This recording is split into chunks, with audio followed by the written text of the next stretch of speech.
ভারতীয় গণমাধ্যম হঠাৎ করেই ভয়ানকভাবে বাংলাদেশের পেছনে লেগে পড়েছে বলে মন্তব্য করেছেন পররাষ্ট্র উপদেষ্টা মোহাম্মদ তৌহিদ হোসেন। দুপুরে নর্থ সাউথ বিশ্ববিদ্যালয়ে বাংলাদেশ ভারত সম্পর্ক শীর্ষক আলোচনা সভায় তিনি এই মন্তব্য করেন। পররাষ্ট্র উপদেষ্টা বলেন, বাংলাদেশ নিয়ে ভারতীয় গণমাধ্যমের ভূমিকা দুই দেশের স্বাভাবিক সম্পর্ক প্রতিষ্ঠার জন্য সহায়ক নয়। এক্ষেত্রে বাংলাদেশের গণমাধ্যমেরও ভূমিকা রাখা উচিত। সাইদুর রহমান আবিরের রিপোর্টে বিস্তারিত। বাংলাদেশ ভারত সম্পর্ক প্রত্যাশা, প্রতিবন্ধকতা এবং ভবিষ্যৎ শীর্ষক এক আলোচনা সভার আয়োজন করা হয় রাজধানীর নর্থ সাউথ বিশ্ববিদ্যালয়ের সিন্ডিকেট হলে। এতে প্রধান অতিথি হিসেবে অংশ নেন পররাষ্ট্র বিষয়ক উপদেষ্টা তৌহিদ হোসেন। নিজের দেশের স্বার্থ রক্ষা করেই ভারতের সাথে সুসম্পর্ক রাখতে কাজ করে যাবে অন্তর্বর্তীকালীন সরকার। দেখুন, 5 আগস্ট পর্যন্ত ভারতের সাথে একরকম সম্পর্ক ছিল। 5 আগস্টের পরে সেটা পরিবর্তন হয়ে গেছে। এটা হলো বাস্তব। এই বাস্তবতা নিরিখেই কিন্তু আমাদেরকে ভারতের সাথে সম্পর্ক বিনির্মাণ করতে হবে এবং কন্টিনিউ করে যেতে হবে। আমরা আশাবাদী হতে চাইবো যে আমরা একটা ভালো সম্পর্ক প্রতিষ্ঠা করতে পারবো, যাতে করে দুই পক্ষের স্বার্থ সংরক্ষিত হয়। এক্ষেত্রে জাতীয় ঐক্যের বিকল্প নেই মন্তব্য করে পররাষ্ট্র উপদেষ্টা বলেন, বড় শক্তির সাথে স্বার্থ অক্ষুণ্ণ রাখতে নিজেদের সব ধরনের প্রস্তুতির কোনো বিকল্প নেই।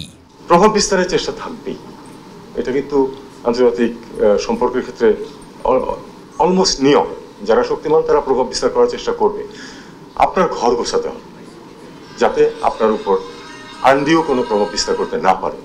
আমরা কি সেই ঘর গোছাচ্ছি? সেটা চিন্তার দায়িত্ব কিন্তু এখানে যারা আছেন আপনাদের উপর। ভারতীয় মিডিয়ার ভূমিকা দুদেশের মধ্যে সম্পর্কে সহায়ক নয় বলেও মন্তব্য করেন পররাষ্ট্র বিষয়ক উপদেষ্টা তৌহিদ হোসেন। ভারতীয় মিডিয়া যে ভূমিকা নিয়েছে এটা কোনো অবস্থাতেই দুই দেশের মধ্যে স্বাভাবিক সম্পর্ক প্রতিষ্ঠার জন্য সহায়ক না, প্রতিবন্ধক। এটা একটা তারা কেন করছে তারা ভালো বলতে পারবেন। সাইদুর রহমান আবির, মাই টিভি, ঢাকা। বর্তমান সরকারকে শক্তিহীন করা এবং আন্দোলনকারীদের মধ্যে অনৈক্য নিয়ে এসে অস্থিতিশীল করার মানে পরাজিত শক্তির হাতে অস্ত্র তুলে দেওয়ার অভিপ্রায় বলে মন্তব্য করেছেন আইন, বিচার ও সংসদ বিষয়ক উপদেষ্টা ডক্টর আসিফ নজরুল। জাতীয় প্রেস ক্লাবে বাসুস আয়োজিত এক স্মরণ সভায় তিনি এই মন্তব্য করেন। অন্তর্বর্তীকালীন সরকারকে গঠনমূলক সমর্থন দিয়ে দেশকে সামনের দিকে এগিয়ে নিয়ে যাওয়াই এখন একমাত্র লক্ষ্য বলে মন্তব্য করেন তিনি। জাহিদ আহমেদ বাবুর রিপোর্ট। জুলাই আন্দোলনে যেসব লড়াকু ছাত্র জনতা শহীদ হয়েছেন তাদের স্মৃতি অক্ষুণ্ণ রাখতে আয়োজন করা হলো স্মৃতির মিনার গণ অভ্যুত্থান 2024 শীর্ষক আলোচনা সভা। বিশেষ করে যে উপদেষ্টা পরিষদ গঠন করা হয়েছে, বাংলাদেশ সংবাদ সংস্থা বাসস আয়োজিত এই আলোচনায় জুলাই গণ অভ্যুত্থানে শহীদদের আত্মদানের কথা তুলে ধরেন কবি, সাহিত্যিক, লেখক ও বিশিষ্টজনেরা। অনুষ্ঠানে প্রধান উপদেষ্টার প্রেস সচিব শফিকুল আলম 2024-এর জুলাই আন্দোলনকে একটি মহৎ আন্দোলন হিসাবে আখ্যায়িত করেন। এই প্রথম দেখলাম যে একটা আন্দোলন হলো, মানে প্রতিটা এত ব্রিলিয়ান্ট জার্নালিজম হয়েছে, এটা মানে তুলনা নাই। অনেকে বলেন যে ইউটিউবারদেরকে বলেন, কিন্তু লোকালি যে জার্নালিজম হয়েছে এত কিছুর পরে যে এটা তো সাহসিক, মানে এটা চিন্তা করা যায় না। সবাই সাহস দেখিয়েছেন। যে সমস্ত ফটোগ্রাফার ছিলেন, এইবারের আন্দোলনটা ফটোগ্রাফারদের জন্য একটা মানে হেভেনলি সেন্ট একটা বিষয়। আর কাজের সমালোচনা করার কথা বলে ব্যক্তি চরিত্র হরণ না করার আহ্বান জানান আইন, বিচার ও সংসদ বিষয়ক উপদেষ্টা ডক্টর আসিফ নজরুল। আমাদের প্রধান কাজ হচ্ছে 4টা। এই গণহত্যার বিচার করতে হবে, আহত যারা আছে, নিহত যারা আছে তাদের পরিবার, তাদের পুনর্বাসন 2 নাম্বার। 3 নাম্বার সংস্কার, যতটুকু করতে পারি আমরা। 4 নাম্বার নির্বাচন। নতুন করে দুর্নীতি দমন কমিশন গঠন করার মাধ্যমে পতিত সরকারের লুটপাটের চিত্র তুলে ধরা প্রয়োজন বলে মনে করেন ডক্টর আসিফ নজরুল। আমাদের কি উচিত? আমাদের উচিত তারা বাংলাদেশকে যেভাবে লুট করেছে, এই লুটের অর্থ ফেরত আনা, লুটের চিত্র মানুষের কাছে তুলে ধরা। জাহিদ আহমেদ বাবু, মাই টিভি, ঢাকা। দেশকে অস্থিতিশীল করতে বিভিন্ন রূপে স্বৈরাচার আবার ফিরে আসছে বলে মন্তব্য করে যে ঐক্যের মাধ্যমে ফ্যাসিস্টকে সরানো হয়েছে সেই ঐক্য ধরে রেখে গণতান্ত্রিক শাসন প্রতিষ্ঠার আহ্বান জানিয়েছেন বিএনপি স্থায়ী কমিটির সদস্য আমির খসরু মাহমুদ চৌধুরী। রাজধানীতে এক আলোচনা সভায় তিনি এই আহ্বান জানান। বাংলাদেশের সম্প্রীতি নষ্ট করার জন্য পার্শ্ববর্তী দেশ ভারতের ক্ষমতাসীন দল বিজেপির নেতারা পরিকল্পিতভাবে ষড়যন্ত্র করছে বলে অপর এক কর্মসূচিতে অভিযোগ করেন দলটির সিনিয়র যুগ্ম মহাসচিব রুহুল কবির রিজভী আহমেদ। মাহবুব সৈকতের রিপোর্টে বিস্তারিত। রমনা ইঞ্জিনিয়ার্স ইনস্টিটিউটে অনুষ্ঠিত হয় গণফোরামের সম্মেলন। উদ্বোধনী অনুষ্ঠানে যোগ দেন বিভিন্ন রাজনৈতিক দলের নেতারা। পতিত স্বৈরাচারী সরকারের দোসররা বিভিন্নভাবে দেশকে অস্থিতিশীল করতে চায় বলেও মন্তব্য করেন বিএনপির স্থায়ী কমিটির সদস্য আমির খসরু মাহমুদ চৌধুরী। আমরা দেখতে পাচ্ছি আসলে দাবি দেওয়ার পিছনে, তাদের চাহিদার পিছনে একটা অন্য শক্তি এখানে কাজ করছে। ধর্মের নামে যে ধরনের ঘটনাগুলো এখন ঘটছে বাংলাদেশে, সেগুলোর আমাদেরকে বোঝার জন্য আর একটু গভীরভাবে দেখতে হবে। বাংলাদেশের সম্প্রীতি নষ্ট করতে পার্শ্ববর্তী দেশ ভারতের ক্ষমতাসীন দল বিজেপি পরিকল্পিতভাবে ষড়যন্ত্র করছে বলে নয়াপল্টন কেন্দ্রীয় কার্যালয়ে এক অনুষ্ঠানে মন্তব্য করেন বিএনপির সিনিয়র যুগ্ম মহাসচিব রিজভী আহমেদ। এই দেশে তো যুগ যুগ ধরে হিন্দু, মুসলমান, বৌদ্ধ, খ্রিস্টান একসাথে বাস করেছে। কেউ কখনোই আমরা একে অপরের প্রতি কোনো ধরনের হিংসা প্রতিহিংসায় ভুগিনি। ভারত থেকে অপপ্রচারের যে ঢেউ আছড়ে পড়ছে বাংলাদেশে, এইটা দেখে তো মনে হয়েছে যে একটা দুটো নয়, অনেক পঞ্চম বাহিনী বাংলাদেশে তৈরি করে গেছেন শেখ হাসিনার সহায়তায় আমাদের পার্শ্ববর্তী দেশের পলিসি মেকাররা। অন্যদিকে জাতীয় প্রেস ক্লাবের সামনে এক কর্মসূচিতে সরকারকে প্রয়োজনীয় সংস্কার দ্রুত শেষ করে নির্বাচন অনুষ্ঠানের রোডম্যাপ ঘোষণার তাগিদ দেন বিএনপি চেয়ারপারসনের উপদেষ্টা জয়নুল আবেদিন ফারুক। বিগত দিনের আন্দোলনরত সকল দলের দাবি, বাংলাদেশের নির্বাচনের রোডম্যাপ দিতে হবে। বাংলাদেশে যে অপতৎপরতা শুরু করেছে এরা, এদেরকে রুখে দিতে হলে জনপ্রতিনিধি সরকার দরকার। এদিকে বিএনপির ভারপ্রাপ্ত চেয়ারম্যান তারেক রহমানের সঙ্গে দেখা করতে সকালে শাহজালাল আন্তর্জাতিক বিমানবন্দর থেকে লন্ডনের উদ্দেশ্যে দেশ ছাড়েন মহাসচিব মির্জা ফখরুল ইসলাম আলমগীর। মাহবুব সৈকত, মাইটিভি, ঢাকা। বাংলাদেশকে সাম্প্রদায়িক সম্প্রীতির বাগান উল্লেখ করে জামায়াতে ইসলামীর আমির ডাক্তার শফিকুর রহমান বলেছেন, এই বাগানে মাঝে মাঝে হুতুম পেঁচা ঢুকে পড়ে। সাতক্ষীরা জামায়াতে ইসলামের কর্মী সমাবেশে তিনি এই কথা বলেন। শফিকুর রহমান বলেন, সবাই মিলে এমন একটি বাংলাদেশ গড়তে চায় যেখানে সব ধর্মের মানুষ নিরাপদে থাকবে, কেউ কিছু চাওয়ার আগে পেয়ে যাবে। সাতক্ষীরা থেকে ফয়জুল হক বাবুর পাঠানো তথ্যচিত্রে ইউসুফ আলীর রিপোর্ট। দীর্ঘ 17 বছর পর সাতক্ষীরা সরকারি বালক উচ্চ বিদ্যালয় মাঠে কর্মী সম্মেলনের আয়োজন করে বাংলাদেশ জামায়াতে ইসলামী। দীর্ঘদিন পর সমাবেশ করতে পেরে উচ্ছ্বসিত হয়ে কর্মী সভায় যোগ দেন দলীয় নেতাকর্মীরা।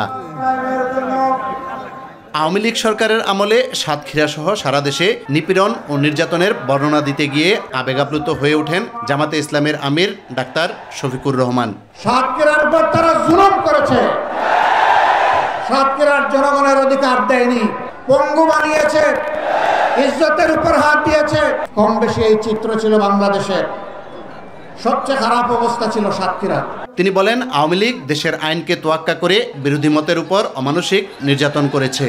আমাদের দেশটি সাম্প্রদায়িক সম্প্রীতির একটি চমৎকার বাগান, কিন্তু আমাদের বাগানে মাঝে মাঝে হুতুম পেঁচা ঢুকে পড়ে।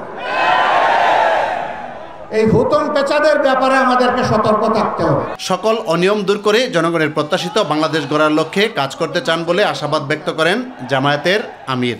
আমরা এমন একটি বাংলাদেশ দেখতে চাই যেই দেশে লক্ষ বেকার যুবকের মিছিল হবে না, বরঞ্চ আমাদের যুবকেরা আমাদের সম্পদে পরিণত হবে। এই দেশে শুধু মুসলমানরা বসবাস করে না, হিন্দু, খ্রিস্টান, বৌদ্ধ ধর্মের লোকেরাও বসবাস করে। আমরা এমন একটি দেশ চাই যে দেশে মসজিদও পাহারা দেওয়ার প্রয়োজন হবে না, মন্দির এবং মঠও পাহারা দেওয়ার দরকার হবে, গির্জা পাহারা দেওয়া লাগবে না। সকল ধর্মের লোকেরা তাদের আপন আপন ধর্ম তাদের মতো করে শান্তিতে নিরাপত্তার সাথে তারা পালন করবে। ইউসুফ আলী, মাইটিভি। আমাদের জুলাই শহীদ স্মৃতি ফাউন্ডেশনের সাধারণ সম্পাদক সার্জিস আলম বলেছেন, খুনি শেখ হাসিনা এবং তার দোসররা সব দিক দিয়ে চেষ্টা করছে যেন গণমানুষের আকাঙ্ক্ষার এই বিপ্লব সফল না হয়। তবে কোনোভাবে এই সরকার ব্যর্থ হলে কারো অস্তিত্ব শেখ হাসিনা রাখবে না। সকালে নগরীর টাউন হল তারেক স্মৃতি অডিটোরিয়ামে আয়োজিত ময়মনসিংহ বিভাগের ছাত্র জনতা গণ অভ্যুত্থানের সময় শহীদ 55 পরিবারকে আর্থিক সহায়তা প্রদান অনুষ্ঠানে তিনি এসব কথা বলেন। সার্জিস বলেন, 5 আগস্টে এমন অনেক শহীদ শহীদ পরিবার রয়েছে যাদের দাফন করতে দেওয়া হয়নি, তাদের বাড়িতে থাকতে দেওয়া হয়নি, তাদের হয়রানি করা হয়েছে। এখন যদি খুনি শেখ হাসিনা আসে আবার করা হবে। সেই জায়গা থেকে সবার দায়িত্ব যে স্বপ্ন নিয়ে, যে স্পিরিট নিয়ে অভ্যুত্থান হয়েছে তাকে রক্ষা করা। যদি আমরা ব্যর্থ হই, আমরা যারা এখানে রয়েছি কারোরই অস্তিত্ব খুনি হাসিনা রাখবে না।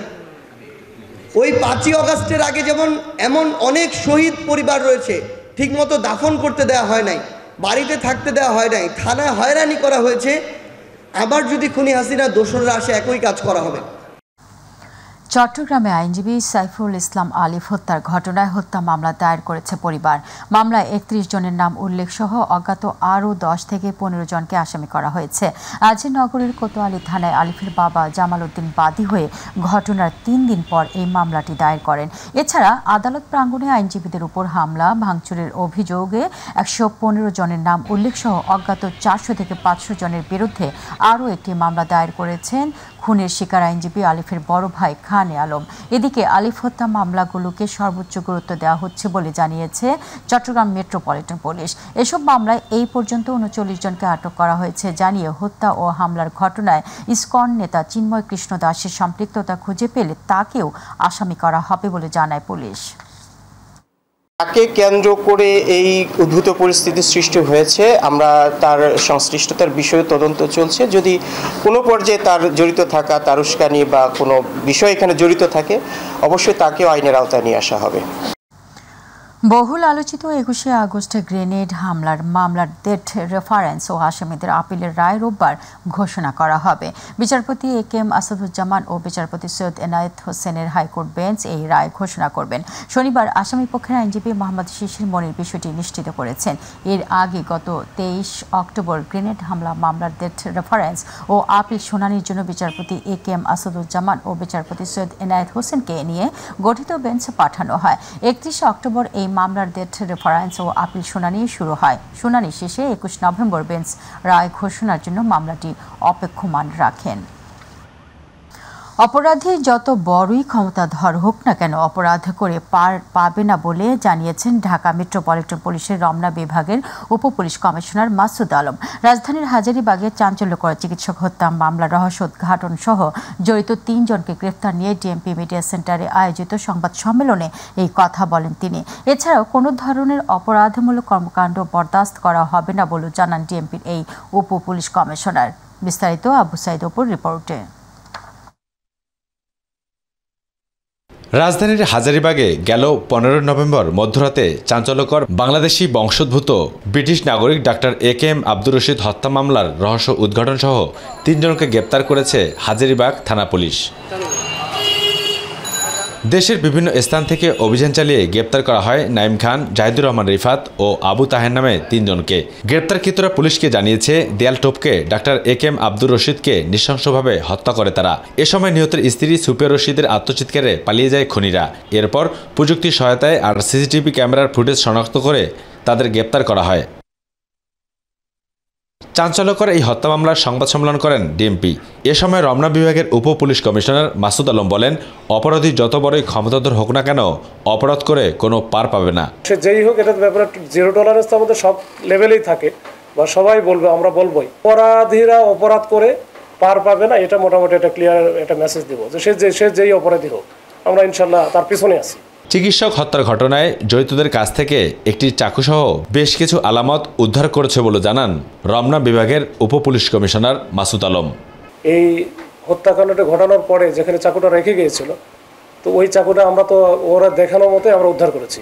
এখন এইটা হচ্ছে আমাদের বিষয়। ওরা যেভাবে দেখাইছে, আসামি যেভাবে দেখাইছে সে আমরা পাইছি। এটা হয়তো বা 164-এও আসবে। আবু সাইদ অপু, মাই টিভি, ঢাকা। ফ্যাসিস্ট আওয়ামী লীগ সরকারের আমলে দুর্নীতি, লুটপাট ও বৈষম্যের শিকার হয়েছিল কুমিল্লার মুরাদনগর উপজেলাবাসী। গণসংবর্ধনা অনুষ্ঠানে উপস্থিত হয়ে অন্তর্বর্তীকালীন সরকারের যুব ক্রীড়া মন্ত্রণালয় এবং স্থানীয় সরকার উন্নয়ন ও সমবায় মন্ত্রণালয়ের মাননীয় উপদেষ্টা আসিফ মাহমুদ এই কথা বলেন। এই সময় কুমিল্লার মুরাদনগর উপজেলাবাসীর পক্ষ থেকে মাননীয় উপদেষ্টা আসিফ মাহমুদ সজীব ভূঁইয়াকে গণসংবর্ধনা প্রদান করা হয়। গণসংবর্ধনা অনুষ্ঠানে উপস্থিত ছিলেন মাননীয় উপদেষ্টা আসিফ মাহমুদের পিতা বিলাল হোসেন সহ মুরাদনগর মুজিবনগর উপজেলার বিএনপি, জামাত ইসলাম, হেফাজত ইসলাম, ইসলামী শাসন আন্দোলন, গণ অধিকার পরিষদের নেতাকর্মী সহ উপজেলার বিভিন্ন শিক্ষা প্রতিষ্ঠানের শিক্ষার্থীরা।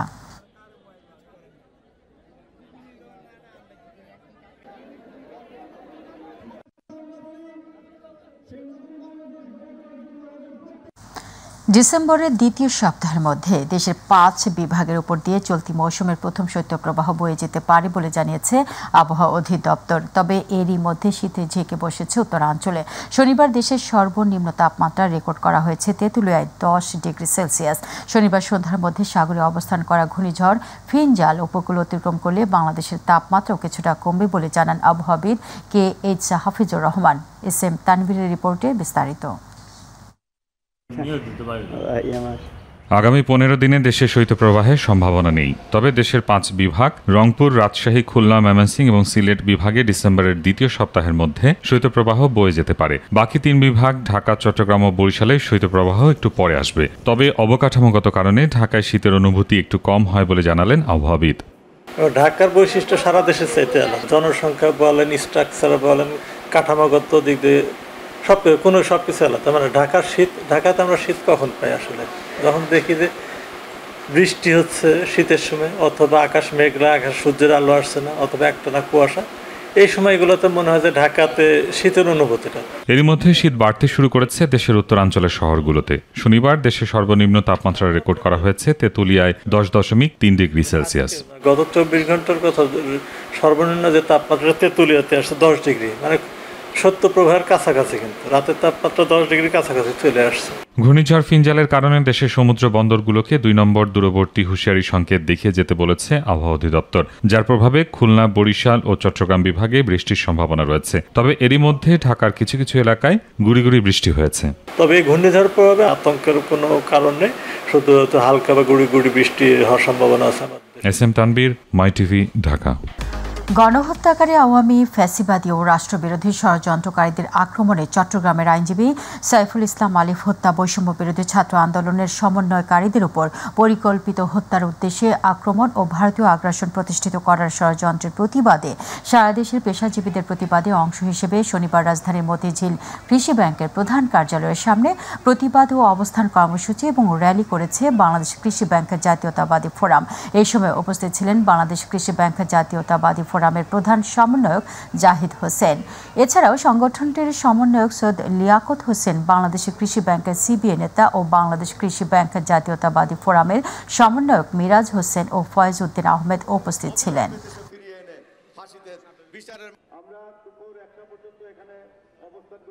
বাংলাদেশ কৃষি ব্যাংক সেই ষড়যন্ত্র শুধু হচ্ছে চট্টগ্রামেই থেমে থাকে নাই, তারা গতকালকেও সারা বাংলাদেশে, বিশেষ করে ঢাকা শহরে তারা হচ্ছে আমাদের বিশৃঙ্খলা তৈরির অপপ্রয়াস চালিয়েছে।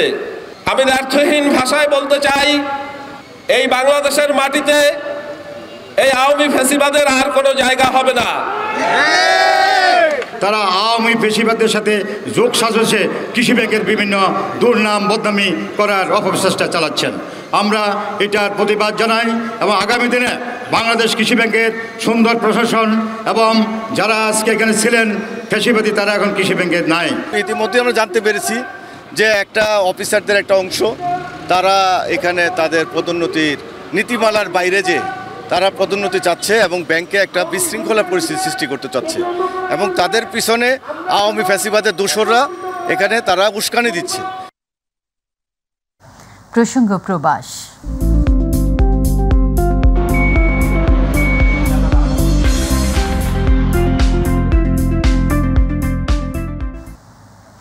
মালয়েশিয়ার প্রবাসী বাংলাদেশের বিজয়ের মাসে বিনোদন দিতে দেশটির 18টি আধুনিক প্রযুক্তির হলে একযোগে মুক্তি পাচ্ছে শাকিব খানের দরদ সিনেমা। এর আগে শাকিব খানের তুফান ছবিটি মালয়েশিয়ার প্রবাসীদের মাঝে বেশ সাড়া ফেলেছিল।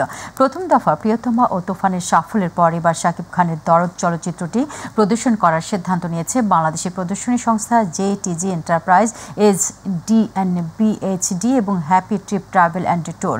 কুয়ালালামপুরের কোতা রায়ার একটি রেস্টুরেন্টে এক সংবাদ সম্মেলনে এই কথা জানান জেটিজি এন্টারপ্রাইজের স্বত্বাধিকারী মোহাম্মদ রাসেল। মালয়েশিয়ার happy trip travel and tours পরিচালক SM মোয়াজ্জেম হোসেন নিপু জানান, প্রবাসীরা শাকিব খানকে ভালোবাসে। দরদ মুভিটিও হাউসফুল হবে বলে তিনি আশা করেন। সারা মালয়েশিয়াতে একযোগে 6 তারিখ শুক্রবার আমাদের এই সিনেমাটা দরদ ছবি চলবে। আমি আগেও তুফান মুভি দেখছিলাম, আমি বাংলা মুভি দেখতে খুব ভালো লাগে। আমার মনে হয় এটা প্রচণ্ড আলোড়ন সৃষ্টি করবে এবং এই মুভিটা পৃথিবীর অনেক দেশে চলতেছে। তুফানের সারা খুবই ভালো পেয়েছিলাম ইনশাল্লাহ, সো এই জন্য আমরা আবার দরদ নিয়ে এসেছি মালয়েশিয়াতে।